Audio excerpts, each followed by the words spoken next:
Is modern psychology lame nowadays? If so, why is it? Hi, I'm Maria Romeo, clinical psychologist, and on this channel we talk about everything related to, of course, psychology. So if you're interested, please keep on watching. Before starting this video, I want to remind you that I give in-person therapy.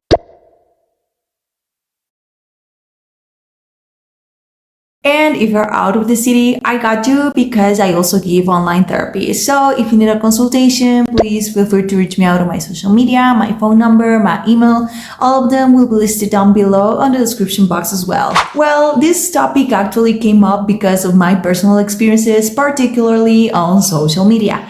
I'm an avid ex-user, to be fully honest with you. I love the fact that you are not censored because it allows you to have debates, read different perspectives, to form a balanced opinion, to debunk fake news, and more. As every other person does, I also have a bio in which I included clinical psychologist, not because a degree makes me more or less of a person, but because it is what I do for a living. Even if I'm trying to create content as well, I do it around psychology because that is my main activity. But here's the thing, that has become the target for some users that reply to my posts, especially when it has to do with me debunking or disagreeing with woke progressive stuff. In summary, they always reply to me with something like this. You're a psychologist, you should understand this XYZ woke ideology because you are supposed to be empathetic. And yes, they have a valid point in theory because psychology requires empathy to be able to guide our patients. However, I realized woke people have a distorted meaning of what empathy is. Sure, empathy means the ability to share someone else's feelings or experiences by imagining what it would be like to be in that person's situation,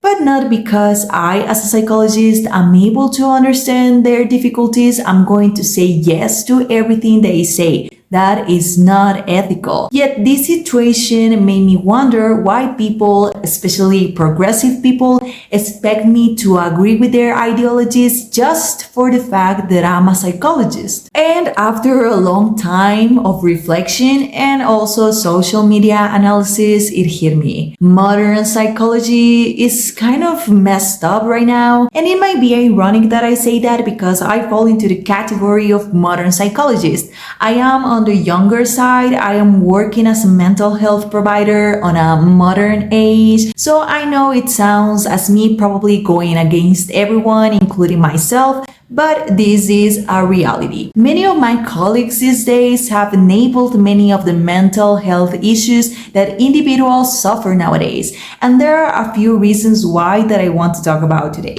Number one, psychology has merged with coaching. To understand how, I think we need to go back to 2019, 2020, time when the coaching industry had a massive rise. Why does this matter? You seriously couldn't escape from coaches giving motivational speeches on social media. They were everywhere. What made them really viral was this overly positive message they always gave and most likely give till this day. You can do it, you are not wrong, nothing is impossible, manifest it, you, and only you, enough to gain traction and engagement. But bear this in mind, this peak happened during the pandemic, during a time in which people had a lot of fear, anxiety, stress, overwhelm due to many things as the decline of economy, social isolation, the fear induced by the World Health Organization and the media. In the middle of all of this negativity, it was obvious these cutesy messages were going to resonate with people because it was something they needed to hear at the moment. However, due to this, coaching became the direct competition of psychology, starting from coaches giving courses, selling guides, to them giving one-on-one consultations, offering a mindset improvement, basically emulating what all psychologists do. Many professionals on my field saw the success coaching was having and they jumped into that trend too. In a world in which now you promote your work on the internet, it's normal that you will jump into trends to be acknowledged, but psychology merging with coaching, That's why now we see psychologists, therapists having this overly positive, ultra-humanistic focus. Sure, this side of psychology is amazing as it helps our patients to increase their self-esteem, self-love, recognize their talents, and boost them, but when it becomes excessive, it can be harmful for our clients. This humanistic path has a particularity which is focusing mostly on the individual and their strengths, which sounds great, but for therapy to be successful and have long-term results, we can not only work with our patients being the center of the world, which happens when this focus goes too far. We need to work on every aspect of the person's life, their environment at home, at work, school, university. We need to know how they behave around their parents, mates, friends, partners, and we also need to identify the parts they are the weakest at, help them to be conscious of them so we can really guide them to improve. That doesn't happen with this humanistic therapy style nowadays because it has just become another way of coaching in which therapists are just out there giving motivational speeches to their patients, enabling and enhancing their distorted thoughts and behaviors instead of giving them the psychological tools to heal, handle their emotions properly so they are able to be mentally stable over time. Mind you, coaching itself doesn't have a technical background to support it, which means that if a psychologist is falling into coaching territory, they are not actually promoting mental health at all. They are just telling you what you may want to hear, which doesn't help you to solve anything. It can empower you temporarily though, because it is not technical. Number 2, there are many woke psychologists nowadays. Again, I'm a relatively young psychologist, so I've seen this firsthand on social media and in real life. A huge percentage of woke people is young. They are around their 20s, 30s, which also means a lot of them are now working adults. Many of them being involved in the mental health area, probably not the best combination. Now, them being woke is not necessarily the main issue. The bigger problem is that they put their personal biases on therapy, which goes against the main principles of our career already. But this combined to them being woke has motivated them to indoctrinate their patients with their ideologies or enhance the wokeness their patients already have. I remember talking to one of my colleagues one day, a feminist. She had a young female patient, traditional family, there was no violence, both parents present.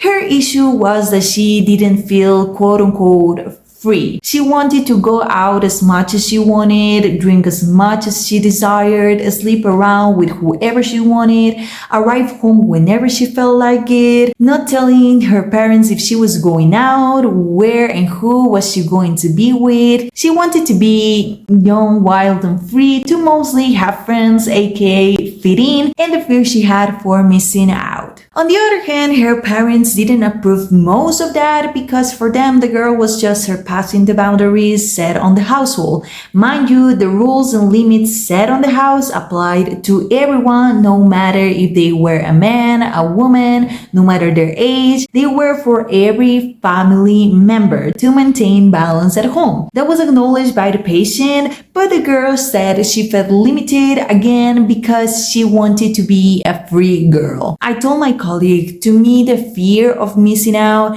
sounds like a bit of her self-esteem lacking and also a young girl trying to build an identity. You might want to dive a little bit deeper into that, and maybe you should talk to her parents, know her motives, to set rules, to have a bigger view on the family dynamics, so maybe you can help them all to find agreements so they can have a peaceful convivence. She looked at me dead in the eyes and told me, "Are you insane?" And I was taken back because I thought I just told her something objective that came from an empathetic and professional perspective.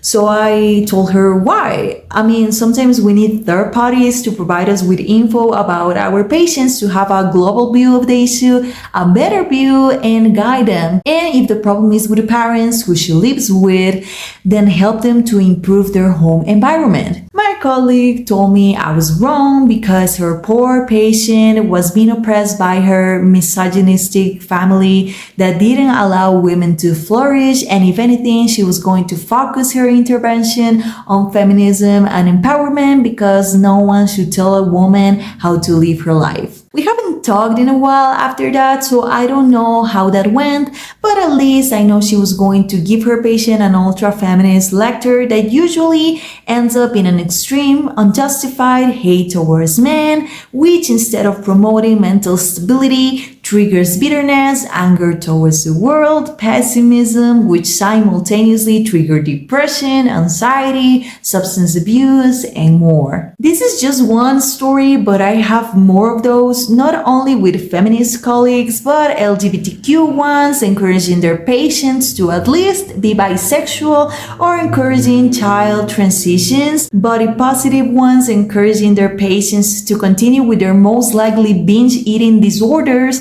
others motivating people to practice polygamy as a way to liberate themselves, and the list goes on, but this video would be like 20 hours long, so let's go to the next point. Social media has romanticized mental illnesses or emotional difficulties a little too much. In an attempt to normalize illnesses, to stop the shame towards them, which I support, ask if you need help, something went overboard. Let me explain. It started with content of psychologists saying X mental illness can look like this and also like that.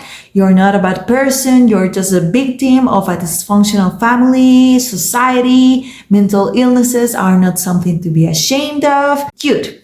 Great, but this was only the start because normalizing became more like romanticizing. One, with users posting content as a day in my life as someone who suffers from whatever mental illness. Two, people self-diagnosing because they saw an infographic on Instagram and ran with it and they post these things that I just mentioned. Three, even when they say your mental illness doesn't define you, they do make it their entire identity. And four, and more related to psychologists, they also post stuff that falls into motivational speech and promote the well-known victim mentality. Sometimes they try to be comedic with mental pathologies. Right, humor is a defense mechanism, but you're supposed to be the professional who doesn't judge, but you are doing that by using your patient's problems as comedic material. And instead of sharing tangible solutions, they just tell you you can do it, you are brave and strong, which is a mix of romanticizing mental disorders and coaching. Am I trying to say that psychology is useless?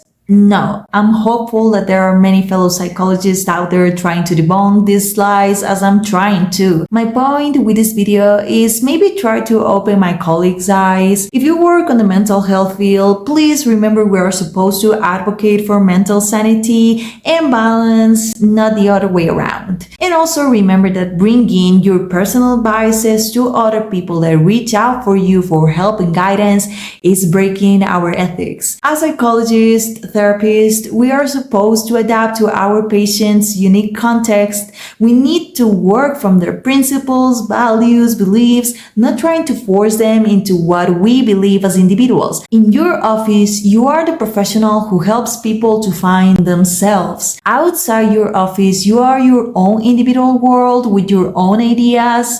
Don't mix up those two worlds, otherwise you will do more harm than good. And if you're a viewer of mine who was just curious about my video, I hope this helps you to identify some red flags your mental health provider may have. Keep in mind that your psychologist should work around your own particular situation, whether if you go alone, with your family or partner. If they try to lecture you about woke topics, cultish stuff, they don't confront you or point your weaknesses, there might be something fishy there. If you happen to notice similar characteristics and you don't feel comfortable, it's your right to look for other options. There are plenty of psychologists out there. You will always find someone you have a better chemistry with. And also remember to always take every single piece of content, in this case mental health related, with a grain of salt, because sometimes it doesn't come from a professional and ethical place, which instead of guiding people to find their mental well-being